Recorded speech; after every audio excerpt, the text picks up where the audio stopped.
딸이 다 챙기는 편이에요. 그리고 저도 그렇고 제 아빠도 그렇고 이제 거의 직장 생활을 하다 보니까 이제 그런 거를 잘 챙기지를 못해요. 다 잊어버리고. 그러니까 지가 그걸 도맡아서 하는 편이에요. 그래서 항상 오면은 너 때문에 힘이 막 힘들어서 저녁에 오면은 이제 생일인지도 모르고 지나갈 때 이제 오면 저녁에 불을 다 꺼놓고 기다리고 있어요. 그러면 문 딱 하고 아무도 없네. 문 딱 열면 촛불 딱 켜고 기다리고 있는 거예요. 그러면 혼자가 막 울어요, 제가. 그러면은 너 때문에 행복해, 엄마는 너 때문에 나 너무 행복해 하니까 엄마 내가 엄마의 효녀가 돼줄게 막 이런 걸 해도 가족 예배를 드렸어야 됐어 우리도. 그러면 내가 이런 대접을 안 받고 사는데. 바람대로 부모님에게 은정은 더 바랄 것이 없는 딸이었다. 방학이면 은정은 엄마가 운영하는 식당에서 오빠와 함께 아르바이트를 했다. 일당 2만원. 은정은 그 돈을 차곡차곡 모아 부모님의 생일이나 결혼 기념일을 챙겼다. 케이크와 샴페인을 준비하고 갖고 싶은 거 사세요 라며 10만원을 살뜰히 담은 봉투를 드리기도 했다. 제가 사실은 이 부분에서 우리 딸한테 이 부분을 반복해서 읽어주고 싶다가 가족 예배를 드리지 않은 그 부분이 우리 딸이 우리 누나는 가족 예배 안 드렸어라면 뭐라고 얘기할 거야. 그래서 이 부분은 살짝 비밀을 붙일 거예요. 자, 여러분 우리 지금이라도 들어와서 가족 예배를 드립시다. 그러면 10년쯤 지난다면 우리도 이런 거 얻어먹을 수 있을지도 몰라요. 은정이 고등학교 1학년이던 때 부모님이 함께 운영하던 식당 건물이 경매로 넘어갔다. 이러면 또 애들이 고등학교 1학년 이거 심각한 상황이잖아. 그죠?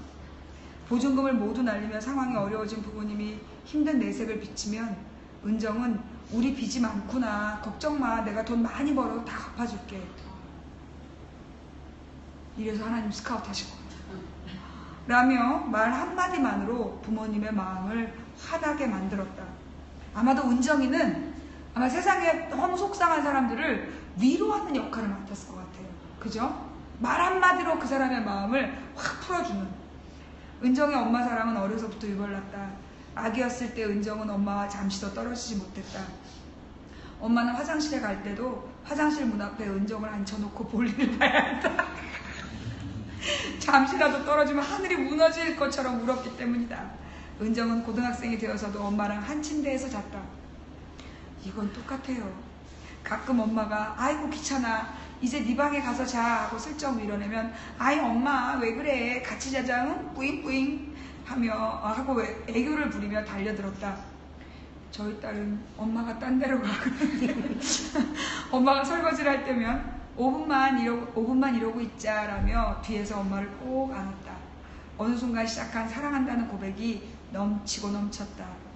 은정은 특유의 빠른 말로 평생의 고백을 한꺼번에 쏟아내는 듯 여러 번 반복해서 말했다. 엄마 사랑해 사랑해 사랑해 이렇게. 가끔 엄마가 이런저런 일로 속상해하면 달려와서 엄마 나 믿고 살아 내가 있잖아. 진짜 그랬어요. 네. 라고 아빠가 속을 많이 새겼어요. 아니 아빠가 가정 예배를 드리잖아. 아빠가 자 이 부분이 중요한 얘기죠. 어떻게 속삭였어요? 많이 속삭였어요. 많이.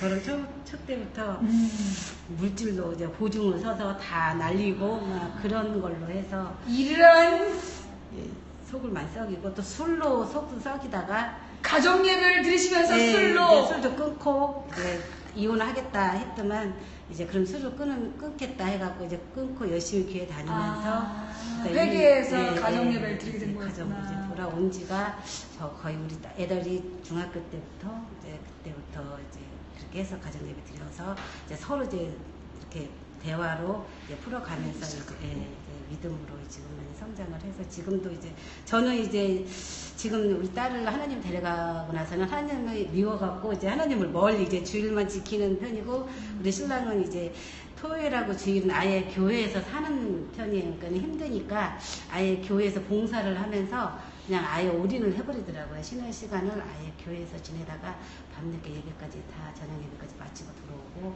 바로 자고 또 월요일날 출근하니까 그렇게 지내고 있어요. 그 이야기를 제가 이거 방송 이 뒷부분에서 하려는데 얘기가 나왔으니까 사실은 이제 우리가 은정이를 정말 신앙인으로서 너무 원망스러웠을 것 같아요. 왜 그랬는지 모르겠고 지금도 그런 마음이 되게 있으실 것 같은데. 네, 제가 제가 그동안 우리 아이들을 위해서 날마다 기도를 많이 했어요. 그래서 하나님이 저를 지켜주고 저희가 이렇게 우리 딸 있을 때에도 하나님 우리 가정을 사랑하시는구나, 우리 아이들을 사랑하는구나, 우리 가정을 사랑하는구나. 그래서 저는 신앙 안에서 우리 아이들은 항상 너네들은 복을 받는 아이들이라고 이렇게 항상 믿음 안에서 키웠었거든요. 근데 이제 그런 참사가 일어나고 다 이제 구조를 했다고 했을 때 제가 버스 안에서 한 3시간 내려가는 그 안에서 정말 그동안 내가 그렇게 간절하게 정말 하나님 앞에 그렇게 피눈물 정말 예수님이 따라가지 못하겠지만 뭐 땀방울이 핏방울이 되도록 기도했다는 그 심정은 지금 1000분의 1 정도는 제가 그때 느꼈었어요. 제가 얼마나 간절하게 우리 딸만큼 하나님 우리 딸 사랑하시죠. 그러니까는 저 사랑하시죠. 제발 제 딸은 제가 다른 아이들한테 미안하지만 제 딸만큼은 살려주세요라고 기도를 3시간 동안 도착하는 동안 이렇게 간절하게 기도를 했는데 딱 갔을 때 우리 딸이 희생이 됐다는 걸 딱 듣고는 그때부터는 이제 하나님이 나를 사랑하지 않는구나. 우리 가정을 사랑하는 게 아니고 내가 착각적으로 살았구나. 이런 신앙적으로 팍 배신감이 느껴지더라고요. 그래서 저도 우리 아이들 이렇게 그러면서 막 교회에서도 봉사도 엄청 많이 했어요. 딱 우리 아이 잃고 나서는 모든 걸 다 내려놓고 우리 신랑은 그때는 이제 그렇게 믿음이 좋진 않았죠. 제가 이제 대신 이제 기도하고 이제 기도발로 살았고 지금 이제 우리 신랑 기도발로 제가 사는 이제 그런 입장인데 그렇게 되고 나니까 이제 저는 이제 진성님은 이제 세월호 억울한 우리 딸을 위해서 내가 우리 딸의 억울함을 풀어줘야 되겠다는 하나님이 안 해주시면 제가 하겠습니다 하고 지금 다 그 교회를 내려놓고 지금 이쪽으로 집중하고 있고 저희 신랑은 당신이 그거 해 그럼 내가 교회에서 열심히 기도하고 봉사할 테니까 해야 해가지고 지금 분담을 하고 있는 상태거든요. 그러셨구나. 지금도 아직까지도 하나님이 어떨 땐 미워요. 믿고 우리 딸을 저한테는 굉장히 소중한 아이거든요. 그럼요. 네, 남편보다 더 의지했고 그 누구보다 더 의지했던 딸인데 왜 저한테 제일 소중한 이런 보물 같은 거를 나의 내 살찜을 떼어갔는지 그게 너무 원망스럽고 회복이 되려는지 모르겠어요. 그래도 우리 딸한테 가려면 뭐 딸을 만나려면 하나님 붙들고 있어야 되니까 그냥 그냥 바지자리한테 조금만 붙들고 있는 그런 형편이에요. 자, 우리 마저 읽어봅시다.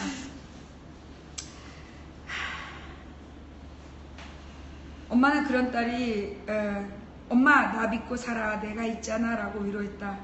엄마는 그런 딸이 있어 울다가도 금방 웃을 수 있었다. 딸은 엄마의 마음이 되고자 했다. 딸의 세상은 엄마의 세상과 분리되지 않았다. 현재뿐 아니라 미래까지도 딸은 엄마와 함께 살아가고자 했다. 문과와 이과를 결정해야 할 즈음이었다. 은정이 엄마에게 물었다. 엄마 내가 뭐가 되면 좋겠어? 네가 하고 싶은 거 하고 살면 엄마는 다 좋아. 엄마 꿈은 뭐였는데? 왜? 네가 이루어주게? 혹시 알아? 엄마는 간호사가 되고 싶었어. 하얀 가운 입고 아픈 사람들 돌보는 게 꿈이었지. 그럼 내가 그거 할까? 얼마 뒤 은정은 이과를 선택했고 약사가 되겠다고 했다. 엄마의 꿈의 연장선에서 선택한 길이었다. 자신이 나고 자란 안산처럼 대도시도 시골도 아닌 곳에서 약국을 하며 살고 싶다고 했다. 작은 상가를 하나 얻어서 엄마는 미용실을 하고 딸은 약국을 하면 좋겠다. 알았어. 그럼 내가 돈 많이 벌어올게. 시집가서도 엄마랑 같이 살자. 나중에 네가 아이를 낳으면 엄마가 길러줄게. 엄마와 딸은 서로 의지하며 아웅다웅 살아갈 소박한 미래를 꿈꿨다. 이거 소박한 거 아니거든요. 소형 상가에 약국에 딸은 약국에 엄마는 미용. 이게 미용이 늙어서까지 할 수 있는 일이 아니에요. 소박한 미래라니요. 소박한 거야. 우리 딸이 돈 많은 신랑 만나서 건물을 사준대요. 그래서 옆에 그냥 살면 안 되잖아. 미용실이라도 해야지. 그런 방법이 머리까지 좋았군요. 자, 엄마와 딸은 서로 의지하며 아웅다웅 살아갈 소박한 미래를 꿈꿨다. 꿈이 선명해지자 이를 위한 계획과 노력도 더 구체적이 되어갔다. 고등학교 2학년 진로 시간에 은정은 수능 때 수학 1등급, 영어 1등급, 국어 1등급, 단어 공부 이과 전교 1등, 이화여대 약학 합격, 후회하지 않을 만큼 정말 잘 볼 것. 이런 얘기를 하는 애들이 보통 공부가 잘 안 되는데. 얘는 수학을 참 잘했어. 수학을 잘했어요? 수학 진짜 1등급? 아니 1등급까지 못했어도 수학을 좋아했어요. 가능성은 있었던 건데. 네. 이야, 자신의 인생 계획을 꼼꼼하게 적어나갔다. 하지만 은정은 공부벌레는 아니었다. 엄마가 너 친구들이랑 매점 가려고 야자한 거지.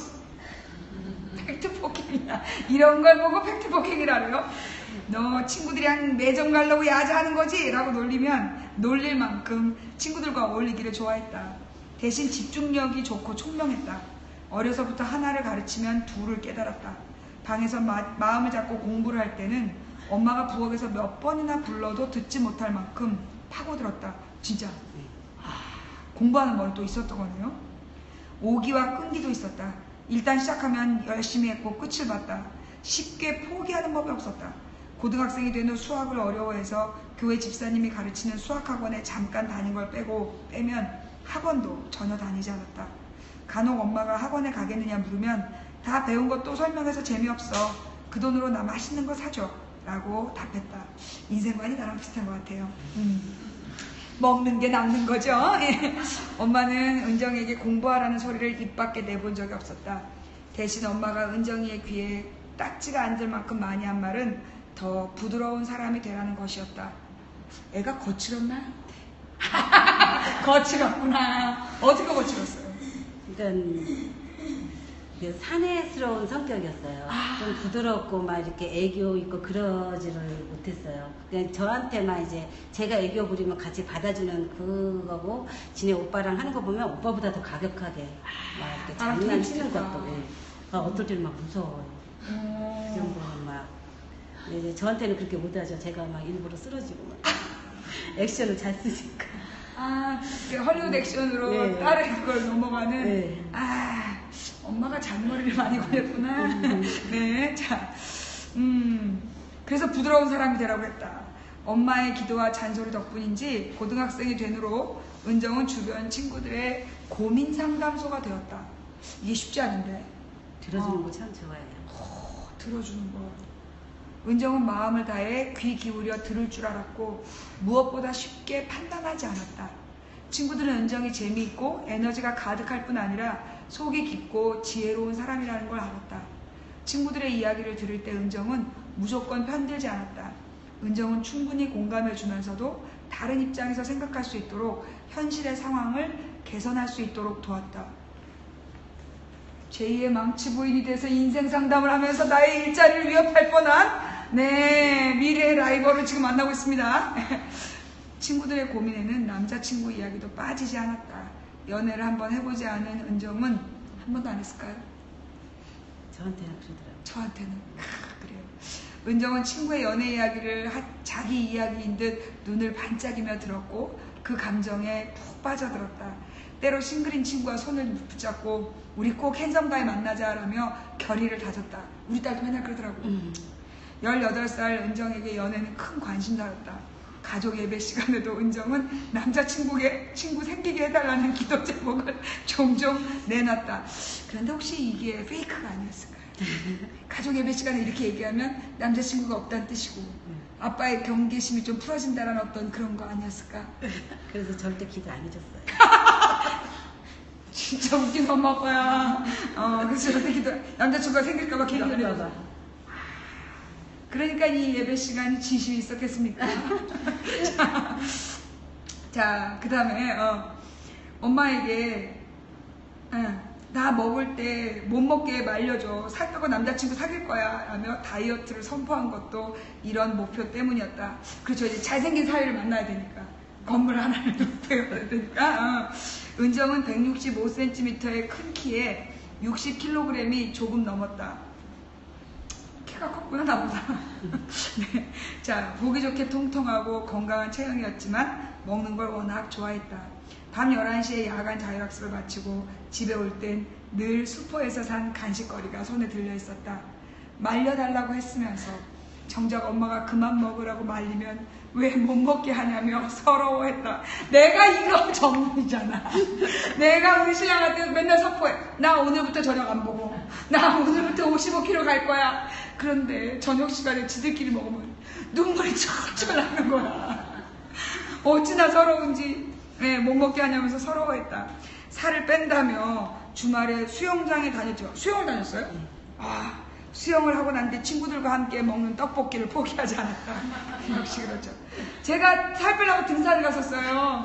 그 등산을 꼭 내려가고 그 파전에 막걸리. 아, 그게 잘 안 되더라. 결국 등산 시작할 때부터 2kg 늘어서 등산 접었어. 자, 운동을 했으니까 괜찮아라고. 이 은정이는 제2의 망치고 나랑 아주 그냥 똑같아. 인생관 일치. 운동했으니까 괜찮아 하면서. 중학교를 졸업할 무렵 은정은 쌍꺼풀 수술을 원했다. 중3 겨울방학 엄마는 은정의 손을 잡고 성형외과에 갔지만 정작 은정은 병원에 들어선 순간부터 무섭다며 울기 시작했다. 결국 의사 선생님의 만류로 쌍꺼풀은 포기해야 됐다. 1년 뒤 은정은 다시 용기를 내서 병원에 갔다. 하지만 그동안 쌓아둔 눈물이 한꺼번에 터지듯 눈물은 멈추지 않았다. 엄마는 예약을 일주일 뒤로 미루면서 엄포를 놓았다. 이번에 안 하면 절대 안 해줄 거야. 마지막이야. 알았어. 나도 안 하고 싶은데 괜히 눈물이 나서. 안 하고 있는데 눈물이 막 흘러요. 왜 그랬을까? 눈물이 많아갖고 가만히 있는데 엄마 나 눈물 흐르는 거 봐봐 막 이 정도로 눈물이 막. 그러니까 안 멈추지니까 쌍꺼풀을 못 해주더라고요. 그러니까 의식적으로 우는 게 아니라 그냥 저도 모르게 눈물샘이 알아서 그냥 막 네. 나오는구나. 일주일 뒤에 은정은 마침내 수술에 성공했다. 수술하는 동안 겁에 질린 은정은 엄마 손을 꼭 붙잡고 있었다. 아니 수술할 때 마취 안 해요? 여기만 하는데 그래도 이제 무서우니까. 아 그러면 이렇게 수술할 때 엄마가 옆에서 손잡아줄 수도 있어요? 하도 우니까 선생님이. 그래서 수술하는 도중에 손 잡아주고 좀 대단한 은정이다. 은정은 쌍꺼풀이 생긴 자신의 얼굴을 무척 마음에 들어 이렇게 보여줘야 돼. 얼마나 위대한 노력을 거쳐서 이랬던 은정이가 눈물 콧물 흘리면서 이렇게 예뻐졌어요. 자, 오늘 이후에 또 이 전국의 성형외과에 이 쌍꺼풀 수술 예약이 줄을 있는 거 아니야? 네. 무척 마음에 들어 했다. 너무 예뻐. 내가 왜 울었는지 모르겠어. 라면서. 참 이럴 때 따라보면서 어떤 생각이 들었을까? 귀엽던가요? 예, 이쁘더라고요. 쌍꺼풀 해놓으니까 진짜 이쁘더라고요. 엄마도 수술했죠? 네. 엄마도 수술하고 딸도 수술하고. 제가 해봐서. 해봤을까요? 아, 그래서 엄마가 권한 건가요? 네. 아니요, 지가 하기로 하겠다. 원했다. 하도 눈이 찔르니까 이 눈썹이. 계속. 그래서 눈물이 났나 보다. 예. 더. 왜 이렇게 울었는지 모르겠어 라면서 다이어트와 쌍꺼풀 은정은 외모에 무척 신경을 쓰는 듯 했지만 패션에서는 의외로 헐렁한 바지와 티셔츠를 고집했다. 여고생들이 많이 입는 반바지나 미니스커트를 포함해 몸에 붙는 옷 자체를 좋아하지 않았다. 집에 오면 교복을 벗고 아빠 옷을 입었고 내가 하던 짓이네 이거. 한 살인 오빠의 옷을 즐겨 입었다. 제가 남편 옷을 다 뺏어 입거든요. 즐겨 입었다. 하루는 펑퍼짐한 오빠 바지를 입고 교회에 나타나 나 엄청 이상한 바지 입었다.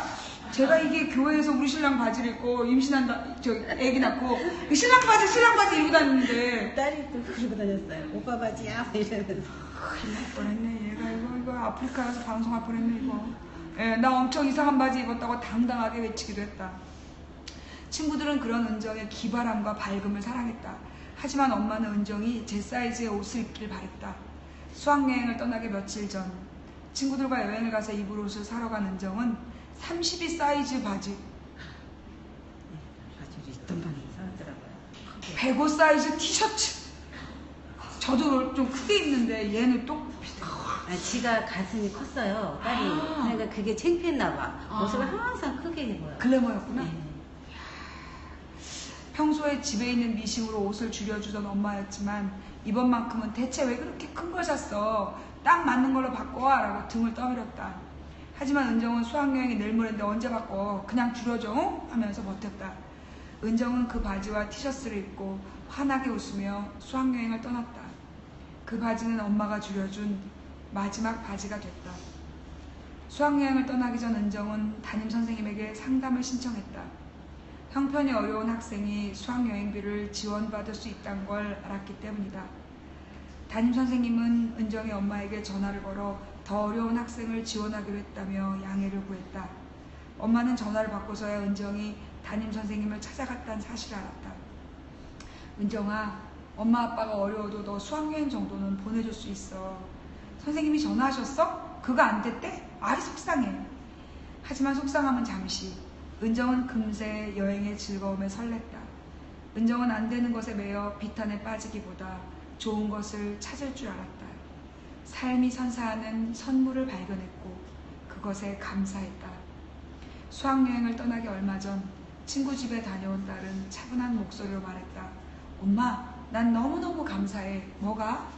오늘 친구 집에 놀러 갔는데 걔네 엄마 아빠가 막 집어던지고 싸우시는 거야. 우린 놀라서 나왔어. 내 친구 엄청 쿨한데 오늘은 친구들 앞에서 엄청 울었어. 친구 위로해주고 집에 딱 왔는데 문을 여는 순간 너무 감사한 거야. 우리 집은 모이면 맨날 웃잖아. 엄마는 그런 말을 하는 18살 딸이 대견했다. 엄마 아빠도 너한테 고마워. 이런 딸이 세상에 어디 있어. 은정이 환하게 웃으며 말했다. 응, 앞으로 내가 더 잘할게. 엄마 사랑해. 이렇게 얘기하고 수학여행을 간 딸이 그렇게 열심히 기도했는데도 돌아오지 않았고, 요즘에 은정이를 꿈에서라도 보시나요? 꿈에 자주 나타나요. 딸은 제가 잠들기 전까지 제가 하나님 저한테 해준 건 없으니까 꿈에라도 딸 좀 자주 보게 해주세요. 이렇게 기도를 하고 자면 거의 일주일에 한 번씩은 딸을 만나는 것 같아요. 꿈에서.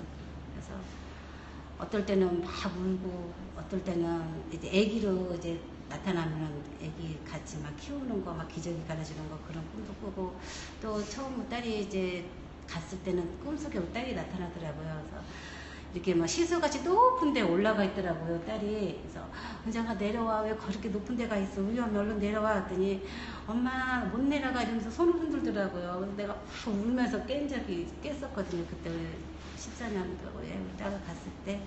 그래서 이제 교회에서 목사님들이 맨날 그래요. 저한테 딸은 천국이었다고 막 그래요. 그런 건 내기 하나도 안 들어온다고. 나한테 떠나갔는데 딸이 나는 너무 속상하지. 우리 딸이 어디에 있든 나는 내가 정말 바라는 건데 내 곁에 있는 거지 하나님 옆에 있는 건 좀 바라지 않다고 막 자꾸 이게 거부감이 목사님들이 얘기하는 게 너무 싫더라고요. 하나님 뜻이 다른 막 이런 말이 그건 저한테 상처가 되더라고요. 그래서 너무 힘들어서 그런 말 안 듣기 위해서는 이제 교회도 이제 시작 땡 하면 가고 땡 하면 나오고 이제 안 만나려고 이제 내가 이제 믿음을 지켜야 되니까 그냥 그 정도로만 이제 하고 있는 상태고요. 그게 주로 아직도 3년이 지나도 그 마음이 변하지 않고. 네. 한 살 위에 있는 오빠는 어때요? 지금 군대를 갔어요. 이제 우리 아들이 3학년 때 이런 참사가 일어났거든요. 고등학교 3학년 때 대학교를 가려고 공부하고 있는 와중에 이런 게 있어서 아이가 이제 공부를 못해서 제일 낮은 걸로 해갖고 이제 대학을 겨우 들어갔는데 이제 자기 지방으로 갔어요. 그러니까 지배를 나누려고 해요, 아들이. 그래서 제가 이제 한참 이제 딸이를 보내놓고 난 딸 없으면 이제 딸하고 너무 친하더니 하도 이제 없어져 버려. 얘가 갑자기 없어지니까 이게 허탈한 거예요. 너무 그렇다고 해서 아들은 거의 이제 딸이 하라고 하면 하는 그런 엄마가 오늘 생일이니까 오빠는 그냥 2만 원만 돼 이런 정도 그러면 이제 그렇게 하고 이제 차려주면 먹는 그런 스타일인데 그런 동생이 없어지니까 얘도 좀 힘들었겠죠. 이제 부모 보는 것도 힘들고 그래서 제가 이제 막 밥도 안 먹고 우리 딸 가고 나서 몇 달 동안 그러고 있으니까 하루는 아들이 저한테 와서 그러더라고요. 엄마 나 좀 봐줘. 아들이 그러더라고요. 그래서 엄마 나도 아들이야.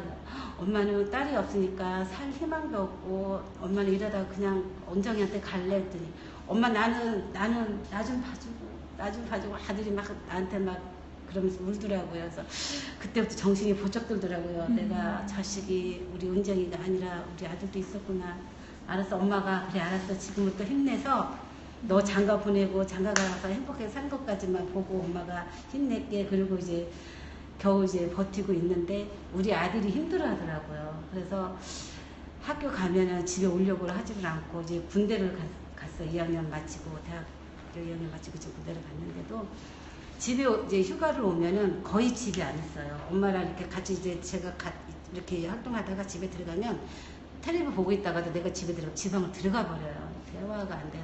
와서 얘기 좀 하게 나와봐. 그러면은 뭔 할 얘기가 있다고 나오라고 그래. 잠깐 나가 핸드폰만 붙들고 있다가 그냥 앉아있다 그냥 나가요. 뭔 말을 해도 대꾸도 안 하고. 이번에도 휴가가 5박 6일로 왔었는데 밥 딱 한 끼 먹고는 그냥 군대로 들어간 거예요. 같이 엄마랑 아빠랑 셋이서 앉아서 그냥 밥 먹는 거조차도 힘들어요. 아직까지도.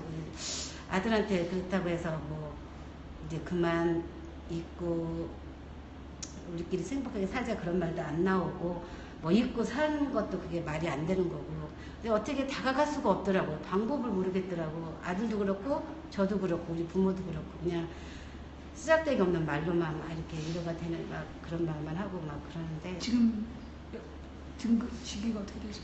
지금 입영 6개월 됐어요. 간지. 제가 꿀팁 하나 드릴게요. 우리 조카도 휴가 나오면 집에 없었어요. 15일 동안 한 끼도 못 먹는 적도 많았어요. 워낙 인간관계가 폭넓어서. 그래서 저는 군대로 찾아갔습니다. 군대에서 절대 도망을 못 가요. 저기 토요일에, 그러니까 금요일에 미리 신청을 하고 토요일날 밥을 싸가지고 가서 만나는 거예요. 그래야지 그놈의 얼굴을 온전히 볼 수 있었어요. 그래서 제가 볼 땐 아버님이랑 같이 그 주말을 이용하셔서 그 2주에 한 번이든 한 달에 한 번이든 자꾸 찾아가셔서 아들에 대한 이야기를 많이 하시고 그리고 이 은정이에 대한 이야기도 같이 하시는 거 그게 필요할 것 같아요. 얼마나 좋아요. 이게 휴가 나오면 이게 또 지위가 올라가면 휴가도 또 자주 나와. 또 뭔 공을 그렇게 잘 세우는지 무슨 포상휴가 또 왜 그렇게 많이 주는지. 그러니까 포상휴가 자꾸 나오기 전에 주말에 지금 딱 좋을 때니까. 그리고 입영일 때는 자꾸 가주는 게 좋아요. 부모들이 왔다 갔다 하면 더 그 애한테 그 내무반에서 신경도 써주고 그러거든요. 그러니까는 지금 아버님이 토요일 날라서 지금 막 봉사하신다고 그러는데 제가 볼 때는 이 가정이 물론 교회 봉사도 중요하지만 이 가정이 회복되지 않으면 교회 안에서도 이건 나중에 결국 무너지는 거거든요. 그래서 제가 볼 때는 아버님이랑 같이 그걸 뭐라 그러더라? 면회. 토요일 날 면회를 꼭 자주 가시는 거. 그리고 그래서 제가 볼 때는 지금 아버님도 지금 얘기 안 하는 거잖아. 그래서 두 분이 같이 내려가시는 과정에서 이야기하시고 올라오면서 또 얘기하시고 그러면서 이 아들을 면회 가는 그 코스를 적어도 한 달에 한두 번이라도 꼭 하셨으면 좋겠어요. 근데 제가 바빠요. 왜 이거 행사 때문에? 근데 저는 그래요. 그러니까 물론 어머님들이 다 그렇게 바쁘시죠. 근데 우리가 이걸 외면하면 이걸 외면하면 나중에 세상을 바꾸면 뭐해? 내 가족이 무너져 있으면. 이게 지금 뭐 아들이 군대에서 제대로 생활을 잘해야 되잖아요. 그래서 그 세월호 어머님 활동도 중요한데 한 달에 한 번이라도 아들 면회를 꼭 가셔서 은정이 이야기하시고 남편분하고도 이게 회복돼야지. 이건 형식적인 신앙이잖아요. 그죠? 지금 가족 예배도 드리지 못하고 이렇게 뿔뿔이 흩어져 있다면 제가 제일 걱정되는 건 은정이의 영혼이 얼마나 마음 아프겠어요. 응? 자기가 사랑하고 자기가 그렇게 옆에서 지켜주고 싶었던 우리 울보 엄마가 자기 떠난 다음에 이렇게 망가져 있는 모습을 보면 무엇보다 하나님하고 떨어져서 기도도 제대로 안 하고 오빠도 돌봐주지 않고 그럼 은정이 마음이 얼마나 가슴이 아프겠어요. 하나님한테 기도해서 은정이를 밤마다 꿈에 불러온다고 하더라도 사실 은정이가 얼마나 세상에 많은 사람을 위로하러 다니겠어요. 세상에 많은 사람들이 고통받고 진짜 은정이의 한마디가 필요한 사람들이 얼마나 많겠습니까? 제가 볼 때 은정이는 하나님의 메시지를 그 위로가 필요한 세상의 모든 사람들에게 전하러 하나님의 메신저가 된 게 아닐까. 그런데 엄마가 자꾸 이렇게 울고 우리 은정이를 힘들게 하면 은정이의 발이 너무 무겁잖아요. 날개가 너무 무겁잖아요. 그래서 사실 뭐 하나님의 뜻이다 이걸 감히 우리가 어떻게 얘기하겠어요. 그죠? 내 자식이 그렇게 죽었는데 어떻게 이걸 뭐 하나님의 뜻이니까 네가 받아들여라. 뭐 천국에 간다. 그런 말이 다 개소리로 들리지. 그치? 다만 우리 은정이의 영혼을 쉬게 해주는 엄마들이 돼야 되지 않을까. 다른 것보다. 그죠? 은정이가 너무 마음 아플 것 같아. 엄마를 너무 잘 알아서 이렇게 마음 아파하는 은정이 엄마를 보면 은정이의 영혼이 너무너무 슬퍼할 것 같아. 그래서 말도 안 되는 얘기지만 말도 안 되는 얘기지만 은정이의 영혼을 훨훨 날아갈 수 있게 엄마가 오빠를 위로하는 모습을 보여줘서 은정이가 온전히 그 하나님을 할 수 있게, 그래서 이 가족이 정말 하나님 안에서 회복될 수 있기를 저도 기도할게요. 부모님 힘내시고요. 정말 이렇게 믿는 자로서 뭐라고 위로를 드려야 될지 모르겠어요. 근데 분명히 하나님은 계시고, 근데 정말 죄송하지만 우리 세월호가 대한민국을 바꾸고 있잖아요. 그죠? 그렇게 하기에는 너무나 엄마 억울하신데 너무 죄송하지만 사실 제가 옛날에 우리 김근태 의원님이 돌아가시기 전에 뵌 적이 있어요. 근데 그 돌아가시기 전에 눈빛이 너무 흔들리면서 너무 억울해 하시는 거야. 그 모습은 딱 고문받는 그 칠성판 위에 있는 모습이셨어요. 근데 제가 그때 김근태 의원님을 붙들고 그때 의식이 왔다 갔다 할 때였거든요. 의장님 여기 병원이에요 라고 얘기를 했는데 그 목소리가 어떤 목소리가 들리냐면 하나님이 계시면 내가 왜 이런 일을 당해야 됐니? 라고 얘기를 하시는 거예요. 제가 그때 그걸 뭐라고 얘기를 할지 몰라서 거기서 막 기도를 했어요. 그때 하나님께서 말씀하시기를 예수의 고난을 통해 내가 인간에게 구원의 길을 열었다라면 김근태의 고난을 통해 대한민국의 민주주의의 길을 열었다라고 전해라. 그래서 제가 그 말을 전했거든요. 그러자 그 혼수 상태에서 막 그 경련을 일으키던 분이 편안히 잠드시더라고요. 어떻게 보면 은정이가 세상에서 엄마를 보살피면서 정말 약국의 약사로 엄마에게 딸을 손주를 맡기는 그런 은정이가 될 수도 있었지만, 어떻게 보면 은정이는 우리나라를 구하러 큰 일을 하러 간 거니까 엄마가 이제 일어섰으면, 신앙 안에서 일어섰으면. 그래서 우리 세월호 엄마들이 정말 믿는 엄마들이 답을 찾았으면 좋겠어요. 물론 저의 말이 아무 도움도 안 되겠지만 제가 어머님을 위해 기도할 테니까 힘내시기 바랍니다. 감사합니다. 저기 우리 그 울지 않기로 했는데 그만. 우리 어쩌면 저는 그런 생각을 해요. 은정이가 살아있었다라면 아마 내후년쯤에 아프리카에 나타나가지고 인생 수다방을 하면서 남자 옷을 입고 머리를 깎고 그런 제2의 망치 부인이 돼가지고 세상 사람들을 위로하는 그런 일을 했을 수도 있지만, 아프리카에 망치 부인이 있기 때문에 아마도 하늘나라의 망치 부인이 되어 떠난 것이 아니었을까 그런 생각이 듭니다. 그런데 그런 은정이가 세상에 어쩌면 보니까 엄마가 은정이보다 어렸던 것 같아. 그죠? 딱 은정이의 친구 같았던 엄마를 놓고 은정이가 너무 마음 아팠을 것 같아요. 이제 세상에 은정이의 친구들, 은정이 같은 친구들을 생각하시면서 우리 어머니 힘내시기 바랍니다. 우리 어머님도 우리 세상 사람들한테 솔직히 하고 싶은 거. 근데 저희가 자식을 잃고 정말 먹는 것도 그렇고 자는 것도 그렇고 숨 쉬는 것도 그렇고 저희는 아무 의미가 없는데 먹어줘요. 또 잠이 오면 자요. 근데 세상 사람, 저희가 아닌 다른 엄마들이 그런 말을 하면 저희 귀에 들어와요. 그러게 저 엄마들은 새끼 잃고는 먹고 살도 찌네. 아이고 물도 먹네. 막 그런 말이 들어와요. 그러면은 어떤 연병할 옆편대가 그따위 소리 한답니까? 그럼 저희도 사람인데 저희는 진짜 안 먹고 싶어요. 진짜 새끼 잃고 진짜 모든 걸 하나 다 잃었는데 먹는 거, 입는 거 뭐 이런 거는 정말 저희는 그냥 살아있으니까 하는 건데, 그리고 저희는 이렇게 뭘 먹으면 나를 위해서 뭐 운동을 한다든가, 전에는 맨날 먹으면 한 2시간씩 운동을 했는데 지금은 이제 뭘 먹으면 그냥 막 스트레스처럼 막 먹어요. 그러면은 이 운동을 안 하지, 이 숨쉬기만 하고 있지, 이러니까 이게 살들이 막 부어서 막 이게 살이 되는 거거든요. 근데 그런 걸 모르고 이제 다른 엄마들은 지나가면서 저 유가족들은 뭐 새끼 놓고 살만 디립디립 쪘네 막 이런 소리를 많이 하고, 그 또 웃으면 또 웃는다고, 엄마 자식 이러놓고 또 저 사람들이 모여서 웃고 있네, 뭐가 좋아서 이렇게 웃고 있을까 막 이런 말들이 막 들어와요 저희 귀에. 그러면 성격 파탄자들이에요. 그 사람들 자기 가족들한테 사람 취급 못 받아서 그래. 그래서 어디 밖에 나가고 괜히 남들 상처내는 거니까 불쌍히 여기세요. 그 인간들 집에서 대우 못 받아.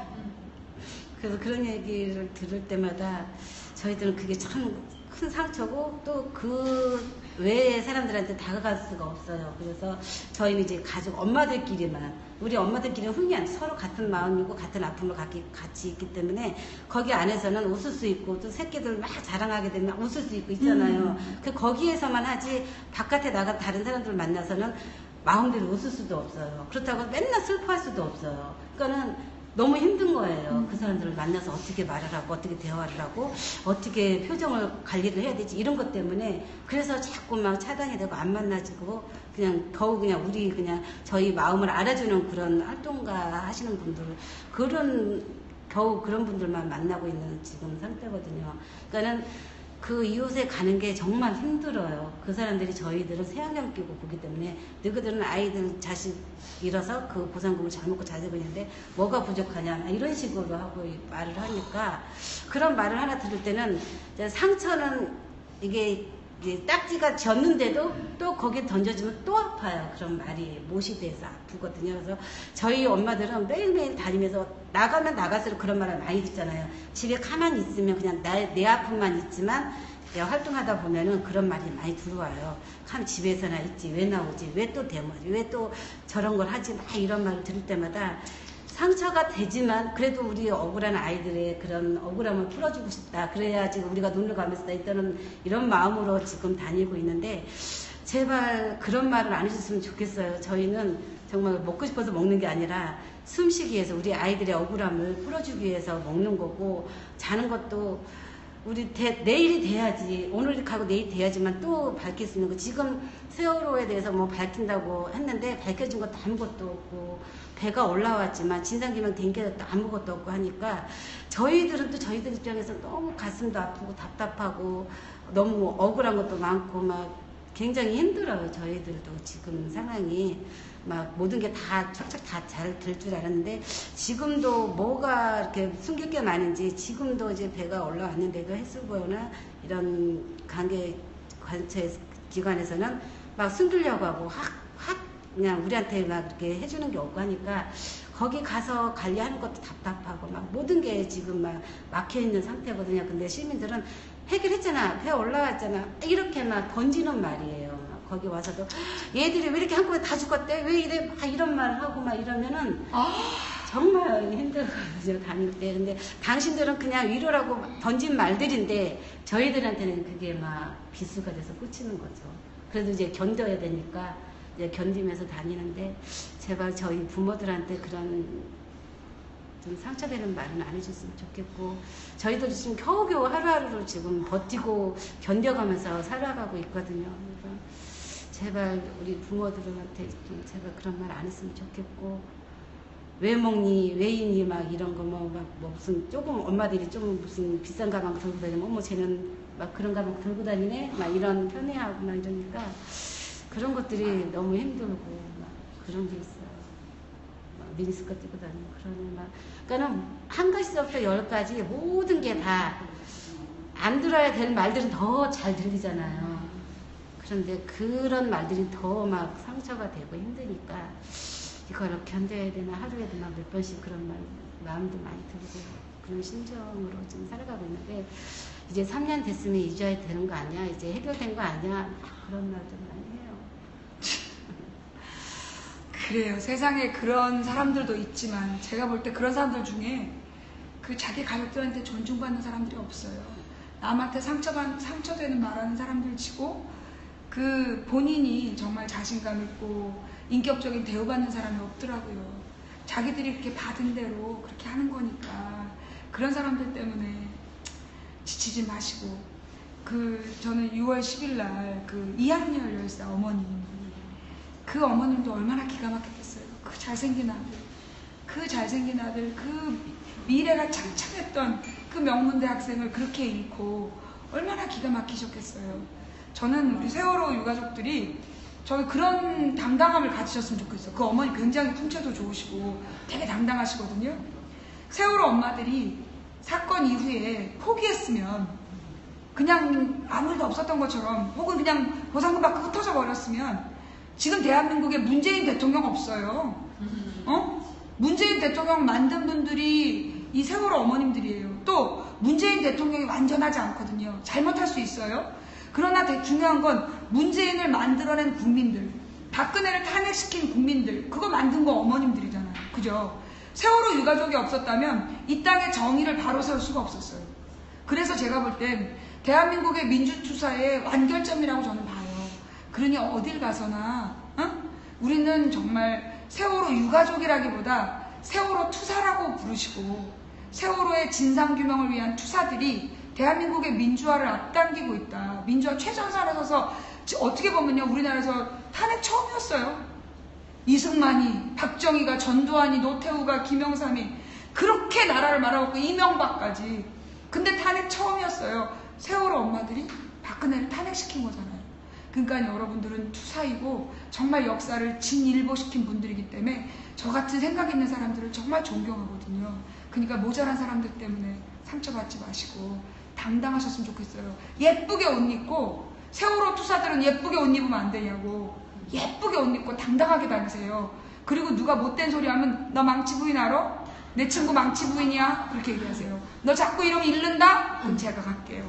가서 손 좀 봐드릴 테니까. 제 전문이 벽돌 꽂고 볼펜 꽂고 이런 거거든요. 그러니까 힘내시고, 제가 뭐 이런 말로 몇 마디 한다고 풀어질 상처가 아니지만, 그래도 여기 우리 시청자분들 다들 그렇게 응원하고 계세요. 그렇게 그 모자란 사람들 때문에 절대 지치지 마세요. 우리 은정이 생각하고, 그죠? 우리 은정이의 영혼이 행복해질 수 있도록, 자유로워질 수 있도록, 평화로워질 수 있도록 은정이의 평안을 위해 기도하는 우리가 되었으면 좋겠어요. 네, 그래서 오늘 우리 은정이 어머님 만났는데, 혹시 우리 은정이 어머님께 위로가 될 만한 말씀 드릴 만한 분 없으시죠? 예, 자, 우리 시청자 여러분, 우리 은정이 어머님이 이 많은 상처를 딛고 이렇게 살아가실 수 있도록, 그리고 은정이네 가족이, 은정이 오빠가 회복될 수 있도록, 은정이 아빠가 회복될 수 있도록, 은정이 엄마가 회복될 수 있도록 여러분들 같이 기도해 주셨으면 정말 좋겠습니다. 우리 은정이 어머님을 위해서 힘찬 박수. 고맙습니다. 힘내세요. 네. 이렇게 해서 단원과 약전 읽기는 끝났고요. 자, 이제 우리 영만이 어머님 좀 오셔가지고 지금 진행되는 상황 좀 얘기해 주세요. 고생이 많으십니다. 제가 이렇게 오는 거 여전히 아름다우세요. 제가 이렇게 여기 와서 하는 거 어머님들한테 부담이 되거나 방해가 되는 건 아니요, 그렇지 않습니다. 저희들도 이런 기회를 통해서 또 저희 기업 저장소도 알려야 되고, 또 지금 말씀하신 것처럼 어떤 언론이든 저희의 이야기를 할 수 있으면 많은 사람들에게 또 진실을 말해줘야 되고 그래야 되기 때문에 이런 방송을 통해서라도 너무 좋은 시간들입니다. 저희한테는. 저희 또 소중한 아이들, 오늘 지혜랑 은정이 너무 예쁜 아이들의 이야기도, 저희도 이렇게 엄마들은 매일 만나지만요, 사실은 아이들이 워낙 많다 보니까 그 아이들의 약전을 다 읽어보지는 않았어요. 그렇기 때문에 이런 기회를 통해서 아이들을 더 깊게 알게 되고, 엄마랑도 이런 교제나 이런 걸 통해서 알게 되면서 좋은 시간이라고 생각합니다. 그래, 다행입니다. 여러분, 제가 어머니 목소리 잘 들리세요? 지금부터 중요한 얘기를 해야 되거든요. 그 세월호에 대해서 우리가 공동으로 신경 써야 될 부분 잘 들리시나요? 네, 들린답니다. 자, 그러면 지금 진행되고 있는 상황, 일단 목포 신앙 쪽 이야기를 어떻게 해요? 신앙은 지금 엄마들이, 저희 가족분들이 월요일, 목요일 일주일에 2번 교대를 하고 있거든요. 그래서 이제 3박 4일, 4박 5일로 일정으로 가서, 사실 저희가 간다고 해서 저희가 선체에 가서 뭐를 하거나 할 수 있는 건 아니고요. 그냥 그저 지켜볼 뿐이지만. 어디서 지켜보세요? 밖에서 이제 자기가 밖에서 있으면서 하루에 10시하고 3시에 2번 그 선체 수색하는 그 배 주변, 둘러보는 것이 다예요, 사실은. 그 안에 배 선체 안에는 들어갈 수가 없었는데 이제 선체 수색이 사실은 지금 거의 90% 이상 거의 수색이 다 됐거든요. 그래서 이번 주 중에 아마 1차로 수색이 거의 종료가 될 거라고 하고요. 그리고 이제 수색이 종료가 되면 정밀 수색을 다시 이제 시작을 할 거예요. 그리고 지금 사실은 또 큰 난항에 걸쳐 있는 건 세월호 선체에 들어있는 그런 자동차, 화물 이런 것들이 지금 180여 대 가까이 화물이 지금 들어있다고 하거든요. 그렇지만 화물이 그것뿐만이 아니라 여러분들이 뭐 언론이나 이런 걸 통해서 보셨겠지만 철근도 몇백 톤, 뭐 400 몇십 톤이 철근 420톤인가 철근이 있었다는 이야기도 있고 그런 것들은 아무래도 부피가 크고 하다 보니까 지금 세월호 선체가 자연으로 현재 누워져 있는 상태에서 수색을 지금 하고 있잖아요. 그래서 수색하는데 사실은 많은 어려움이 있어요. 그래서 그 자동차나 이런 뭐 큰 화물차 이런 것들을 꺼내기는 쉽지가 않거든요. 그래서 지금 많은 논의들을 지금 하고 계시는 것 같아요. 공식적인 입장은 아니고 아직 결정된 바는 없지만 저희들이 사실 처음부터 세월호 선체를 온전하게 인양해 달라고 했던 거에는 정확하진 않지만 많은 저희들이 심적인 어떤 그런 증거를 가지고 이야기를 하고 있고 하지만 그 선체를 통해서도 분명한 그런 진상규명을 분명히 해야 되는 규명을 해야 되는 게 분명히 그 안에 있다고 보거든요. 뭐 기관실이든 아니면 뭐 선체 그 외부의 어떤 충격이든 이런 것들에 대해서도 사실은 그게 어떤 정확한 어떤 규명을 분명히 해야 되기 때문에 온전한 선체를 인양하기를 요구를 했지만 물론 그렇게 올라왔는데 많은 선체의 어떤 타공이나 구멍 뚫고 지금 선체를 수색하면서 진입로나 이런 걸 확보하기 위해서도 굉장히 많은 구멍들을 사실은 뚫었거든요. 그래서 지금은 이제 어쨌든 화물칸도 분명히 수색을 해야 되는 게 분명은 하거든요. 화물칸에 있는 자동차를 통해서 거기에 있는 블랙박스나 이런 걸 통해서도 분명히 무언가를 볼 수 있는 게 있다라고 가정을 하고 있기 때문에 화물차나 이런 것들도 분명히 수색을 할 건데요. 지금 선체가 그렇게 자연으로 누워있는 관계로 화물차나 이런 거를 그냥 꺼낼 수가 없기 때문에 논의가 되고 있는 이야기만 공식적인 입장은 아니에요. 분명히 정해진 건 아닙니다. 그런데 선체를 3층에서 5층까지 선실들이 있었던 거를 일단은 절단을 떼어내는 거를 지금 고민을 하고 있는데요. 그거를 통째로 분명히 떼어낼 수는 또 없잖아요. 그러니까 뭐 몇 등분을 할지는 모르지만 아무튼 그렇게 분해를 분명히 하게 될 것 같고요. 그리고 나서 이 배를 갖다가 원래 배가 물 위에 떠 있는 것처럼 모형대로 턴오버를 해서 이제 그렇게 해서 위에서 화물을 꺼내는 방법을 아마 생각을 하고 있는 것 같아요. 그래서 조만간에 그것이 결정이 되면 어떤 방법으로든 아마 뭐 전문가든 뭐 저희 가족협의 입장이라든가 이런 것들을 지금 해수부랑 여전히 지금 논의를 하고 있는 걸로 알고 있습니다.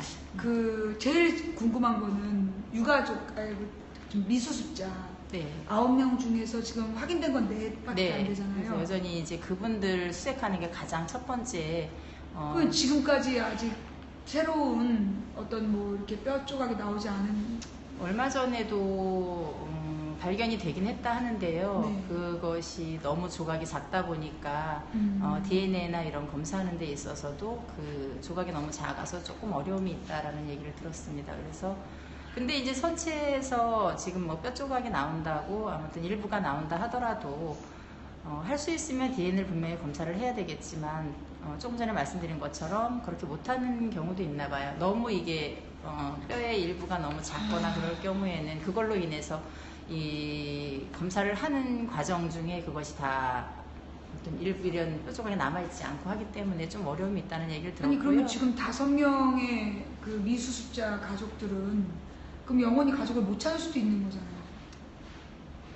글쎄요, 그거에 대해서는 어떻게 말씀드릴 수가 없는데 뭐 다 찾을 수 있도록 끝까지 노력을 해야 되겠죠. 그리고 뭐 지금 말씀드린 것처럼 선체 내에 구멍이나 이런 것들이 많기 때문에 화물칸으로 혹시나 이렇게 유실이 거기 구멍이 화물칸으로 연결된 곳에 구멍이 있다라는 얘기를 들었거든요. 그래서 그쪽으로도 혹시 유실이 화물칸으로도 유실이 됐을 수도 있고요.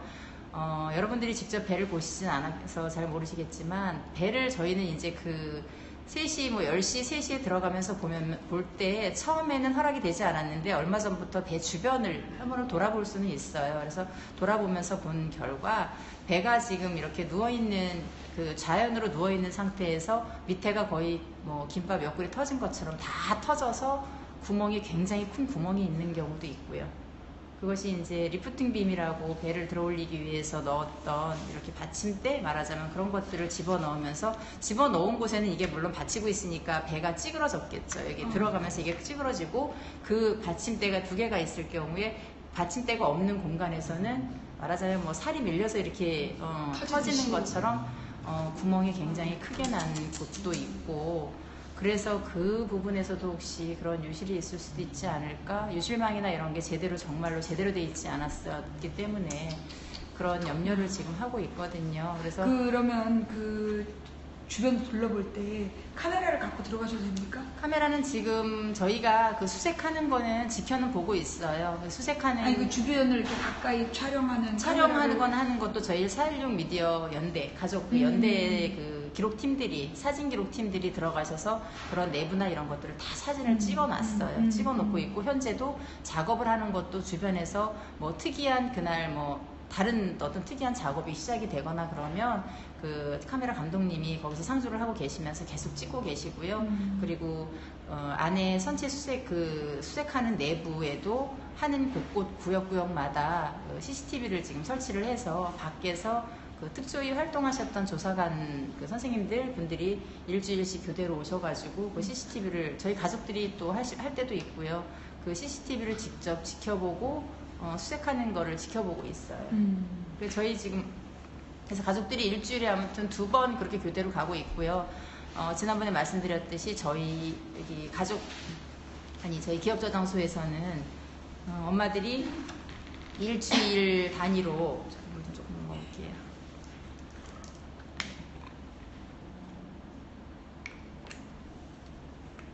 일주일씩 가가지고 그때 가기 전에 아마 말씀드렸던 것 같은데 이 세월호 안에서 나오는 유류품들도 상당해요. 물론 다른 분들이 생각할 때는 어떻게 생각하실지 모르겠지만 저희한테는 그 아이들의 유품일 수도 있는 그 하나하나 물건들이 사실은 저희한테는 굉장히 소중하다고 생각을 하고 있거든요. 그래서 그 유품들을 저희 가족들이 직접 일주일에 2명씩 내려가서 엄마들이 유품 올라온 거 수색대에서 올라오신 유품을 직접 저희가 사진 찍고 기록하는 일을 지금 저희가 했었어요. 근데 그것도 사실은 너무나 잔인한 일이라고 생각을 해요. 그것을 그 유품을 지켜보는 것조차도 사실은 힘든 부모들인데 그것들도 해수부에서 배가 올라오면서 어떤 특별한 이런 계획이나 아무 계획 없이 시작한 일이었고 그래서 저희가 사실은 정확하게 이게 기록이 뭔지 뭐 유품이 어떻게 보존을 해야 되는지 이런 걸 정확하게는 알지 못했지만 저희들이 다니면서 그래도 이 기억저장소라는 곳에서 저희가 해야 할 일 이것이 정말 역사의 큰 어떤 아픔으로 자리 잡는다 하더라도 이것을 미래의 사람들에게 이런 안전에 대한 걸 보여주기 위해서 저희가 시작했던 일이고 그런 것을 중요성을 분명히 알기 때문에 그것만 그런 간절한 마음만 가지고 부모들이 움직이기 시작했고 그래서 저희가 뭐 외부에 지금 현재 뭐 이렇게 유류품 뭐 보관을 하거나 보존을 하는 그런 곳에 국가의 그런 유물 관련된 곳에 저희가 견학도 몇 번 다녀오고 하면서 이 세월호 유품이 얼마나 중요하고 이게 얼마나 소중한 것인지 저희가 깨달았기 때문에 그 아픔을 저희가 참으면서 사실은 가서 일주일 동안 부모님들이 그 유류품을 직접 나오는 거를 다 지켜보고 사진 찍고 기록하고 하는 일들을 지금 했어요. 근데 이걸 막 어떤 가정들로 이렇게 나눠준 것도 있던데. 네, 이제 그래서 그게 유류품이 올라오면 일단은 다 누구 건지는 모르지만 다 사진을 찍어서 목포시청 홈페이지에 기재를 하고 있고요. 목포시청 홈페이지에 들어가서 보시면 이제 그곳에서 뭐 신발이든 뭐 의류든 그런 보면은 부모님들은 분명히 자기 아이 건 다 알아요. 근데 이제 찾아가시는 분들도 계시고 찾아가시지 않는 분들도 계세요. 그런데 그것을 보관하고 있다가 6개월 정도 그게 보관 기간이 원래 유류품 그 법에 의해서 6개월 정도 6개월까지 보관이라고 하는 것 같더라고요. 그래서 그 뒤로 찾아가지 않으시거나 그러면 국가 뭐 이런 데 기속이 되지 않을까? 그리고 저희 부모님 아이들 거는 아마 저희가 다 어떻게든 다 저희가 가지고 와서 저희가 보존을 하고 그러니까 그 보존하거나 하기 위해서 그런 과정들이 또 굉장히 여러 과정들을 거쳐야 되잖아요. 3년 동안에 그게 그 뻘 속에 그렇게 묻혀 있다가 나온 것들이어서 그렇지만 여러분들이 보시면 너무 깜짝 놀랄 정도로 상태가 정말 괜찮은 것들도 많아요. 아이들의 지갑 속에 들어있던 사진, 뭐 증명사진 이런 것들도 얼굴을 알아볼 수 있을 정도의 그런 거 그대로 올라온 경우도 있고요. 물론 상태가 좋지 않은 건 사진 얼굴의 형체나 이런 게 없어지고 그냥 하얀 백지처럼 보이는 것도 물론 있고요. 그래서 그곳에서 지금 선체에서 나온 것들, 뭐 전자기기라든가, 또 아이들 물론 그 육군과 휴대폰에서 나오는 네, 그 휴대폰 이런 것도 전자기기 이런 게에서 한 200 지금 30 몇 점 정도가 지금 보존이 이제 저희가 이제 가지고 있는데요. 그거를 이제 복구 작업, 그 포렌식을 통해서 마지막에 그 아이들이 뭐 이 사고 나는 그런 상황 시점에 뭐 누구와 통화를 했든 어떤 문자를 주고받았든 톡을 뭐 주고받았든 그런 걸 통해서 혹시나 어떤 특별한 그런 진상규명 자료가 혹시 되지 않을까 하는 기대를 갖고 있고요. 그리고 그 안에서 저희가 이제 가 있는 동안에 저가 지난주 목요일 갔다가 어제 왔거든요. 이 망치 부인을 위해서 제가 특별히 왔습니다. 그건 아니죠. 그래서 한 일주일 동안 제가 이제 저희가 은정이 어머님이랑 저랑 둘이 갔다가 일주일 있다가 어제 왔는데요. 있는 동안에 이제 선원들의 그 선실 수색을 하는 구역을 수색하는 기간이었었어요. 그래서 뭐 그곳에서 선원들의 그런 다이어리 또 누구 건지 모르지만 아무튼 휴대폰이 이런 게 뭐 많이 한 113점인가 휴대폰이 지금 현재 그렇게 수색이 되어져 나온 것이라고 있다고 하는데요. 그 안에는 저기 포렌식 분석을 정부에 안 맡기고 네, 국가수에서 이제 국가수에 맡겨야 된다라는 의견들이 있었었는데 저희가 지금까지 3년을 지켜보고 이 국가를 겪어본 결과 저희를 맡기지 않아야 된다라는 걸 강력히 주장을 했고요. 그래서 저희가 있는 동안에 선체조사위원회 그 전원위원회를 열었어요. 그때 이제 그 선체조사위원회 위원들이 현재 8명만 임명이 되어 있는 상태예요. 조사관들은 현재 이제 아직 임명이 되지 않았고요. 그 8명이 현재는 지금 선체조사를 하는 데 있어서 지금 역할을 현재 뭐 하고 있는데 그 전원위원회 할 때 그것이 논의가 되고 토론을 하면서 결정이 됐어요. 근데 그때 그래서 그걸 지금 민간에서 하기로 결정이 됐어요. 국가수에서 하는 게 지금 민간에서 지금 복원 중에 있습니까? 네. 근데 이제 누구 건지는 모르겠지만 네. 복원을 하고 얼마 복원해보면 전에 알겠죠. 정확하게 2개는 복원이 되고 2개에 대해서는 언론에도 언론에 나왔었어요. 근데 그 안에서 그 선생님 거 휴대폰 포렌식 한 거에 있어서 이제 그 다 뭐 여러 가지 문자는 모르겠지만 뭐 교감 선생님은 뭐 가지 말자고 하고 뭐 이런 이야기들이 나오잖아요. 그러니까 그런 것들이 그런 시간이나 이런 거를 보았을 때 혹시 문자든 아이들도 역시 그랬을 것이고 그런 통화 목록이나 이런 걸 통해서 혹시 진상규명하는데 어떤 큰 자료나 도움이 되면 참 좋겠다라는 그러니까 그런 사진 바람을 같은 가지고 게 있어요. 그 당시에 찍었던 마지막에 찍었던 사진들 영상도 있을 수 있고 그런 것들이 되게 중요한 네네. 자료인데 그래서 그 자료 복원이 제일 걱정되더라고요. 그래서 그거를 지금 세월 유가족들이 신경 써서 복원하고 있다. 네네. 참 이걸 정권이 바뀌어도 국가수에 맡길 수 없는 그런 입장이 너무 가슴이 아픈 것 같아요 지금. 그죠? 자 그러면 이제 목포 신앙은 그 정도 되고 있고 그러면 지금 거기 미수습자 가족들은 여전히 거기 모여 있는 건가요? 미수습자 가족들은 여전히 이제 지키고 있는데 기다리고 있고요. 하루빨리 저희들도 사실 같이 지켜보고 있어서 너무 마음이 아플 뿐이지 밖에 계시는 여러분들께서 국민 여러분들이 저희를 위로하기 힘든 것처럼 저희도 마찬가지예요. 미수습자 부모님들 만나면 정말 저희들이 괜히 죄인인 것 같고 저희들도 그분들을 어떻게 위로해야 될지 모르겠습니다. 그래서 너무 많이 힘들어하고 계시고 물론 뭐 이런 몸이나 이런 상태들이 너무 많이 지금 안 좋은 상태로 계셔서 그냥 보면 너무 마음이 아플 뿐이에요. 그러면 제가 방송 끝나고 여쭤볼게요. 그 부분 끝난 거 여쭤보기로 하고 그럼 이제 목포 신앙 얘기는 뭐 이 정도면 혹시 저희들이 목포 신앙에 대해서 뭐 어떤 걸 도와드려야 되거나 알고 있어야 될 만한 내용이 있습니까? 그냥 많은 분들이 아무튼 다녀가시고 계시거든요. 그래서 그것만으로도 근데 이제 말씀드린 것처럼 배가 올라왔다고 해서 사실 다 된 것은 아니에요. 그러니까 그것에 있어서 선체를 수색하고 할 수 있을 때까지 제대로 된 선체 수색이 끝날 때까지 끝까지 관심을 가지고 지켜봐 주셔야 되겠죠. 그리고 지금 이제 선체조사위원회는 6월 달에 아마, 6월 달에 이제, 지금 선체조사위원, 아까 말씀드린 것처럼 위원회, 위원장들과 이런 분들 8명만 지금 선출이 돼 있는 상태고요. 나머지 조사관들은 아마 지금 이렇게 공고 이런 걸 내서 지금 그러니까 예. 특별조사위원회 안에 아니요. 선체조사위원회와 특별조사위원회는 따로 달라요? 있는 거고요. 선체조사위원회는 말 그대로 그냥 선박에 대한 어떤 조사를 중점적으로 하기 위한 기구. 그리고 특별조사위원회는 이 세월호 그러니까 이 사건에 대한 모든 진상을 조사하는 기구가 될 건데요. 그렇게 되다 보면 따로 분리가 되는 거고, 선체조사위원회는 아마 6월 달에 말 정도에 뭐 결정이 돼서 이게 발족을 하지 않을까 싶어요. 그리고 지금 공고를 내서 선체 조사관들의 그런 이력이나 이런 걸 받아서 지금 공고를 내놓은 상태로 알고 있거든요. 그래서 이제 그분들이 이렇게 임명이 되면 이제 조사는 한 40여 명 정도, 40명이 좀 안 된다는 인원으로 들었고요.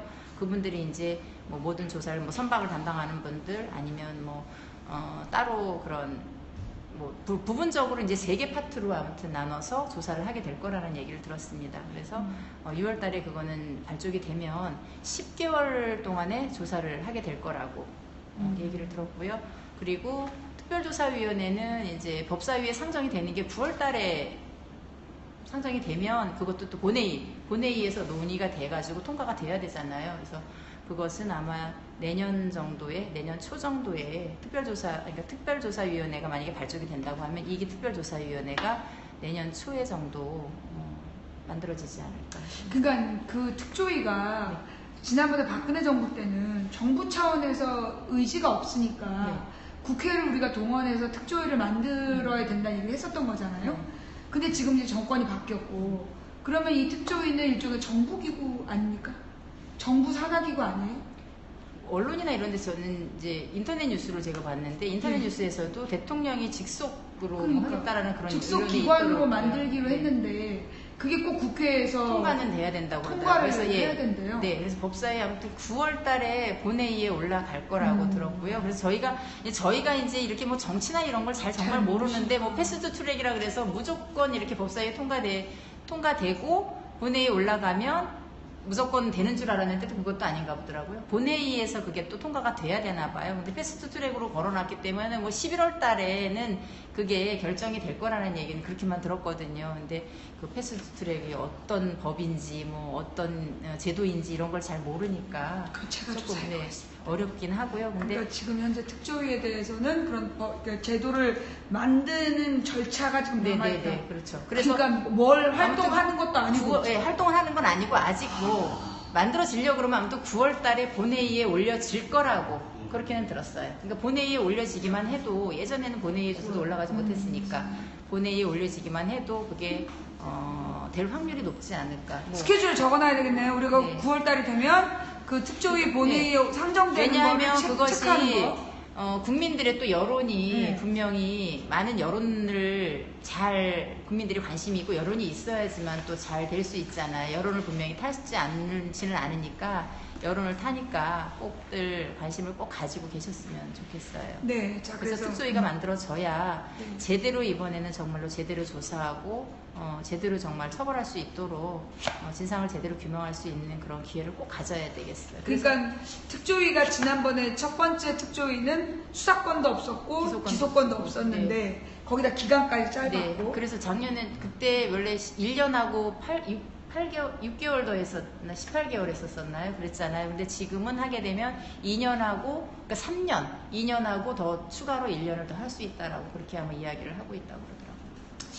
그래서 이제 그렇게 기간은 그 정도로 하고 그리고 보다 더 많은 전문 인력들을 동원을 네. 해서 그러니까 이제 특별조사위원회는 이 세월호가 출발하기 전부터 네, 만들어졌을 모든 과정. 때서부터 침몰할 때까지의 전 과정을 네, 조사를 하게 되고. 조사하고 정치권이라든가 이런 것들을 다 조사하는 거고 선체조사위원회는 그게 이제 이 선박 자체가 네, 네. 갖고 있는 문제점 네, 그렇죠. 어떤 부분이 균형이 깨졌는지 침몰의 원인이 뭔지 소위 그 무수한 고의 침몰설에 대한 모든 의혹을 제거하기 위해서 선박에 이제 대한 과학적인 증거 그럼 이제 이 과학적인 조사를 담당하는 그런 해외 전문가들도 좀 오나요? 아니 네. 국내 사람들은? 그러니까 또 이제 듣기는 이 선체 조사를 만약에 했다고 하더라도 이게 우리나라에서 선체 조사가 이루어졌는데 이것이 정말로 제대로 됐는지 제대로 안 된 건지는 또 모르잖아요. 그래서 영국의 뭐 버클리 뭐라 그랬나? 아무튼 영국의 어떤 단체가 또 와서 보겠다라고 되어 있어요. 해외에다가 네네. 다시 감수를 자문을 부탁한. 의뢰를 지금 그렇게 할 거라고 거기까지도 이제 되어 조사는 그 정도로 되고 있다. 자, 그럼 이제 다음 부분은 다음 궁금한 거는 이 안전공원. 안전공원은요, 저희가 지난번에 그렇게 말씀드렸는데, 그리고 나서 2월 2일인가? 금요일 날이었거든요. 네. 지난주 2월 2일 날, 금요일 날 이제 저희가 그동안에 경청회를, 4번의 경청회를 하면서 안산 시민들에게 이렇게 이 4.16 안전공원에 대해서 이렇게 설명하고 이야기할 수 있는 자리들을 마련을 했었었는데요. 이제 거의 이제 마무리를 하기 위해서 심포지엄이라고 그래서 이 전문가분들, 그분들을 모시고 6월 2일 날 그 심포지엄을 하기로 했었어요. 그래서 안산에 이제 많은 분들을 모시고 뭐 전국에서 오시고 관심 있으신 분들은 누구든 다 참여하실 수 있도록 그런 심포지엄을 열었는데요. 거기서 난동을 피운 거예요? 네, 거기서 난동, 그 경기도 미술관에서 하기로 했었는데 그곳에서 난동을 피워가지고 정말 머리 하얗신 분들이 또 할아버지들은 모자 쓰고 오신 분들이 오셔가지고 그 프랜카드도 아예 준비된 프랜카드를 들고 와가지고 반대한다고, 납골당 반대한다는 거를 외치고 거의 한 2시간 동안 난동을 피운 것 같아요. 그 사람들은 안산 시민이 맞아요? 그거는 모르죠. 확인을 안 해봤으니까 그건 모르겠는데. 촬영을 해서 무슨 뭐 경찰을 고발하거나 이런 조치를 취하지 않으셨나요? 그런 얘기도 했어요. 저도 막 경찰 나중에는 하도 난동을 피우고 하니까 이게 이렇게 차분해지지 않으니까 이제 경찰이 왔어요. 나중에 경찰이 왔는데 그냥 문 앞에서 지켜만 보고 있더라고요. 그래서 저도 막 그랬어요. 왜 저렇게 난동 피우고 이렇게 이런 회의 자리나 이런 거를 진행을 이렇게 방해하는데 잡아가지 않냐. 그러니까 난동을 피우더라도 이렇게 사람한테 해를 끼치거나 이렇게 어떤 몸싸움이 나서 그런 해가 일지 않으면 그냥 소리를 지르고 방해만 해도 그거는 그렇게 할 수는 없다고 그러면서 잡아가진 않더라고요. 그래서 끝까지 그 사람들이 이제 진행하시는 분이 뭐 청중들에게 좀 조용히 하시고 이야기를 좀 들어달라는 이야기를 하는데도 불구하고 몇몇 분들이 계속 올라와서 반대 플래카드를 들고 반대 외치면서 뭐 거기에 있던 사람들까지도 같이 그렇게 동요돼가지고 막 난리를 치고 그래서 저희 부모님들은 사실은 많이 들어가진 못했었어요. 근데 밖에서 보고 안에 있으면서도 부모님 티를 낼 수도 없고 어떻게 해야 되는지 모르니까 거기서 그래서 그냥 지켜보고 있고 하면서 난리치고 하는 걸 그냥 지켜볼 수밖에 없었고 결국은 그 심포지엄이 열리지 못했어요. 근데 너무 정말 답답하고 안타까웠고 한 건요. 저희는 이 3년이라는 시간을 저희가 이렇게 지나면서 누구보다도 정말 아까 말씀하신 민주화 뭐 이런 거에 대한 마음들이 굉장히 앞서가고 있고 저희가 너무 많이 앞서가고 있는 것 같아요. 저희도 예전엔 여러분들처럼 평범한 그런 사람이었기 때문에 그런 정치나 이런 것에 대한 관심 없었고 민주화가 뭔지 이런 거에 대해서 별로 신경 쓰지 않았는데 이 일을 겪고 나서 무엇이 잘못되고 이걸 올바른 길이 어떤 거라는 걸 알고 난 이후부터는 저희들은 너무 많이 변했잖아요. 그래서 모든 것을 이렇게 돌아가는 걸 지켜보면서 안타까운 게 그거예요. 여기 사실은 안산에 여기 KTX가 초지역에 저희들 아이들 활학연지가 가까운 곳에 초지역이 있는데요. 그곳에 KTX가 정류하는 정거장으로 지금 지정이 됐다라는 얘기가 있거든요. 근데 그것이 지정이 된다고 한들 사실은 안산에 있는 분들이 얼마나 그곳을 이용할 것이며 그렇기 때문에 어떤 이런 정말 저희 안전공원 같은 게 들어선다 그러면 그걸로 인해서 그게 더 실을 더 가져오지 않을까 하는 생각이 들거든요. KTX 이용하는 그런 이용객 수라든가 그런 거 보았을 때 지금 목포 같은 경우도 배 올라오고 나서 여전히 사람들이 많은 분들이 다녀가고 계세요. 전국에서. 물론 뭐 관심 있으신 분들은 전라도 그쪽에 광주나 이런 쪽에 있는 사람들이 관심이 많아서 많이 오시긴 하지만 그래도 전국에서 부모님들이 아이들 데리고 이렇게 오시는 가정들이 꽤 있거든요. 그런 걸 좀 안산 시민들이 정말 좀 봤으면 좋겠어요. 이것이 얼마나 큰 정말 뭐 이 사람들이 말하는 그런 집값 떨어진다 뭐한다 경제적인 걸 따진다 그러면 그거를 역으로 생각해서 경제적인 부를 정말 가져다 줄 수 있다고 저희는 생각을 하거든요. 이 4.16 안전공원이라는 게 그냥 우리 애들이 뭐 예전에 어떤 참사처럼 그냥 우리가 그냥 눈 감고 넘어갈 수 있는 참사가 아니고 우리나라뿐만이 아니라 세계적으로 사람들이 관심 있어 했던 참사이기 때문에 여전히 그렇게 관심을 가지고 있는 참사이기 때문에 이 안전공원이 들어선다 그러면 이것이 세계적인 명소가 네, 될 그렇게 것 같아요. 되지 않을까요? 그리고 이런 안전공원을 짓는데도 그냥 예전에 어떤 뭐 납골 땅 정말 추모공원 그런 개념이 아니라 저희가 생각하는 안전공원은 정말로 이렇게 더 훨씬 더 승화된 어떤 그런 장소를 저희가 만들려고 지금 생각을 하고 있는데도 불구하고 무조건 저렇게 반대를 하고 나서니까 너무 답답한 거예요, 그게. 그러면서 목포에 같은 경우는요, 지금 뭐 이것도 공식적으로 이야기하고 있는 건 아니지만 배도 지금 현재 거기 목포에 있잖아요. 근데 목포에서는 그 배를 사실 다른 곳으로 주고 싶지 않아 한다는 얘기가 있어요. 왜냐하면 그것이 정말 어떤 상징성 있게 그것을 보러 오는 사람들이 그렇게 많고 한데 그런 것들도 정말 고민을 해봐야 되지 않을까요? 안산 시민들이 그런 생각을 좀 해본다 그러면 본인들에게도 큰 어떤 더 저기를 주지 않을까 싶은데 이렇게 무작정 반대하고 지자체들이 나서니까. 그 세월호를 그대로 이렇게 가져다가 어떤 그 공간으로 박물관 같은 그렇죠. 거, 안전박물관 같은 거 만들겠다라는 그렇죠. 그런 그렇다 것들을 그러면 많이 하고 있던데. 지금. 그렇다 그러면 그거로 인해서 오히려 그들이 원하는 그런 경제적인 거 그런 실이 아니라 그런 득을 가져오지 않겠어요? 그렇죠. 근데 그런 것들은 생각 안 하고 그러니까 이분들이 지난번에도 이게 그 뭐라 그러나 부동산 업자들이 그걸 뭐라 그러나 분양가를 좀 더 받으려는 그런 떴다방인 것 같더라고요. 네, 그런 사람들이 아마 앞장서서 하고 있겠죠. 그리고 그런 노인네들, 솔직히 말하면 노인네들, 그런 분들이 솔직히 뭐를 얼마나 알겠어요, 이것에 대해서. 근데 무조건 그렇게 집값 떨어지니까 이거 반대해야 됩니다. 그렇게 누군가 선동을 하고 있겠죠. 그러니까 뭐 이런 거 저런 거 깊게 생각해 보시지 않으시고 이 참사가 어떤 참사인지를 의미 있게 생각하시지 않으시고 무조건 반대를 하고 계시죠. 그 찍어놓은 영상은 있죠. 난동 비온 사람들. 지금 들려온 얘기는 서북청년단이라는 얘기도 있던데. 저희 엄마들이 그러더라고요. 태극기 집회에서 본 그런 얼굴들이 몇몇 있었다라는 얘기를 하는데요. 뭐 직접적인 건 잘 모르겠지만 뭐 그런 사람들이 선동을 하고 수도 있고요. 와서 그 난동 피우는 그런 행태나 모습들이 그냥 할머니 할아버지들이 그냥 할 수 있는 그런 저기는 아니었던 것 같고요. 그 지금 말씀하신 그거는 저희 안산 티브로드 그 뉴스 이런 데 들어가시면 거기 티브로드 뉴스에서 그분들이 얼굴들을 볼 수 있다. 찍어가지고 가고 하니까 거기에 영상이 아마 담겨 있어요. 그래서 지금 그 안전공원에 대해서 지금 다음 일정은 어떻게 돼요? 6월 말까지 이제 결정이 날 거라고 하는데요. 일단은 지난번에도 말씀드렸지만 시장님이 정말로 어떤 뜻깊은 그런 생각을 하시고 조금 과감하게 결정을 해주셔야 되지 않을까 싶거든요. 근데 여전히 저러고 계시는데 모르겠습니다. 지금 한 이제 6월 중순 정도 됐으니까 저희는 이제 일단 기다리고 있는데요. 엊그제는 며칠 전에는 저희 남편이 그러는데 저 이제 목포 갔다 온 사이에 어제 그 얘기를 하더라고요. 저희 집 있는 데가 이렇게 되게 이렇게 상가들이 많은 번화가예요. 그래서 저희도 거기서 이 안전공원 이렇게 도와달라는 그런 이제 서명을 저희도 받고 하는 장소거든요. 근데 그곳에서 반대 서명을 받고 있더라라고 얘기를 하더라고요.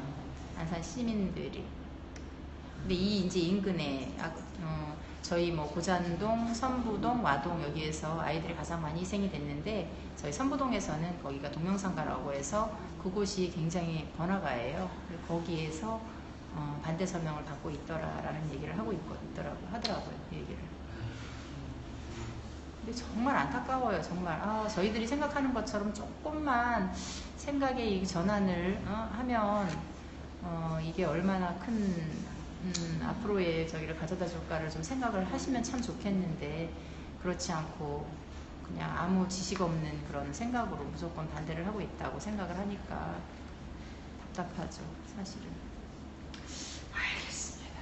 자, 저희들이 그래서 우리 시청자들이 그 게시판에 들어가서 이렇게 그 찬성하는 글을 썼더니 이 지역 사람들 아니면 글 쓰지 마 이러면서 막 욕을 하고 그래서 글을 못 썼다라는 시청자들도 있더라고요. 근데 그게 우리 안산에만의 문제가 아니잖아요.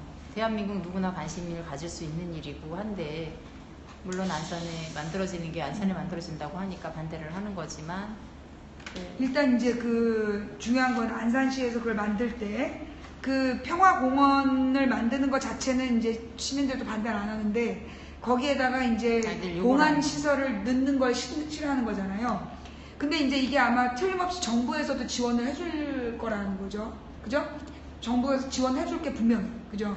이게 지금 특별법에 안전공원을 만드는 게 특별법에 원래 지정이 돼 있었어요. 정부 그러니까 예산으로. 그 정부 예산을 지급하는 조건으로 그 봉안 시설을 그 반드시 유치해야 된다. 그 조건이 들어가 있나요? 안 들어가 그런 있나요? 조항은 없죠. 그런 조항이 없는 게 문제인 거죠. 그러니까는 우리가 국가 예산을까 국가에다가 그 예산을 집행할 때 그 부분을 조건으로 반드시 다르라고. 안 그러면 대구 꼴 날 수 있거든요. 대구의 그 안전공원도 그렇게 원래 봉안 시설을 같이 넣기로 약속을 했는데 그 상가 사람들이 반대해가지고 막판에 그게 돈은 나라에서 500억 가까이 받았어요. 그리고 그 공원을 봉안 시설 못 들어가게 한 거거든요. 그래가지고 그 유가족들이 몰래 갖다 유골을 묻었고 그걸로 지금까지 그 상인들하고 뭐 재판이 진행되고 있어요. 그러지 않으려면 그 당시 노무현 정부 때 돈을 일단 지급을 했거든요. 그래서 이번에는 국가 예산을 지급하기 전에 반드시 그 봉안 시설이 들어가야 된다는 거, 그것부터 일단 다 합의가 된 다음에 그 다음에 국가 예산을 지급하자 하는 것을 요구하는 그런 우리들의 움직임이 좀 있어야 될 것 같습니다. 그래서 그리고 그 서명운동을 정확히 어디서 하는 건가요? 동명상가라고요. 동명상가, 네. 선부동 동명상가. 네. 그 전철역으로 따지면 어디예요? 전철역은 아니고요. 전철역은 아니고. 전철역은 멀어요. 그럼 이게 팔각형으로 되어 다이아몬드 공원이라고. 다이아몬드 네, 공원 있는데 그 동그랗게 인근이에요. 생긴 거기 네. 오면서 지나온 것 같은데 거기서 그러면 언제 하시는 거예요? 모르겠어요. 저는 이제 보지는 못했는데 남편이 그러더라고요. 아니, 그러니까 전대 서명. 우리 저희는 서명. 서명이 끝났어요. 아. 5월달 말까지 서명을 아. 했고 이제 저희는 서명을 하지 않고 이제 기다리고 있어요. 근데 그 자리에서 지금 반대 반대 운동, 서명을 반대 하고 서명 있어요. 운동을 하고 있다. 네.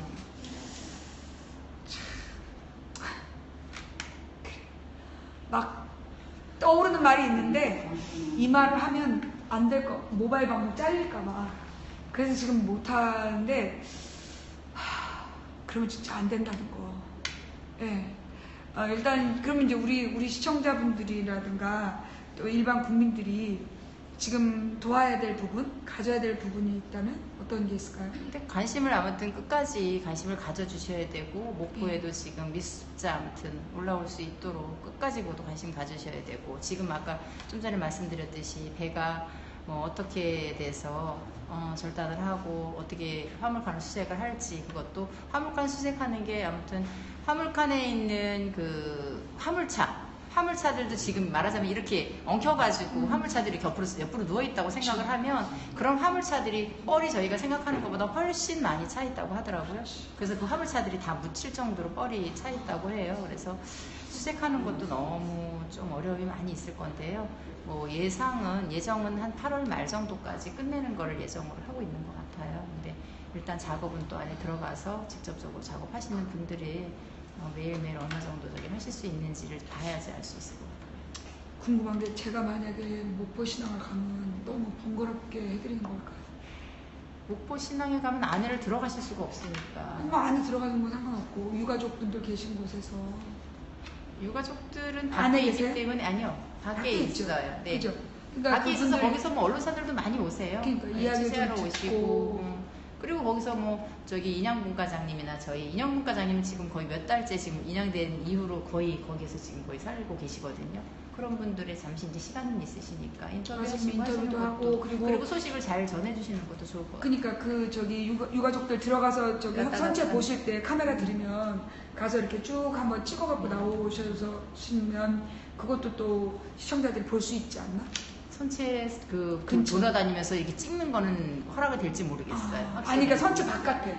네, 밖에도 글쎄요. 저희가 돌 때도 그 제가 아까 찍는 물어본 게 거. 카메라로 찍는 거를 저희는 찍긴 찍어요. 가서 저희는 카메라로 배 뭐 모양이나 이런 거를 보면서 부분 저희는 찍긴 찍는데 이걸 글쎄 혹시 할 수 있는지는 모르겠고 저는 못 들어가더라도 유가족분들이 카메라를 들고 들어가서 또 안 될까요?